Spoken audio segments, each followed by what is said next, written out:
Members of the Coordination Committee of Social Organizations comprising HAMN and others today stormed the Secretariat in Shillong, demanding for implementation of inner line permit in Meghalaya. Speaking to members of COMSO, numbering around 200 of them, leaders of the organization criticized the state government for its lukewarm attitude in the implementation of inner line permit in the state.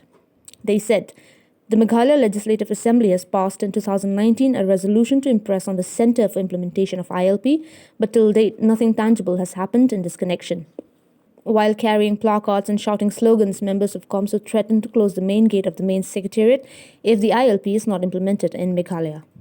After a year-long wait, we have waited for after the official resolution was passed in the assembly. 1 year has gone by, still no commitment was given by the central government whether that official resolution will be accepted or not. We have waited for over a year now, and it seems the state government is not taking this issue seriously.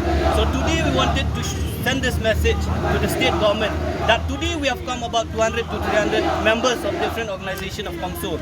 But if they take this issue lightly, the day will come, we will be announcing the whole citizen of the state will come in front of the secretariat, and if need be, we'll close down the secretariat, because it doesn't make sense that the people whom we have elected to take the issue of the aspiration of the people lightly. So today is just a warning to them, it's just a trailer. The full movie will be following on in the next few days.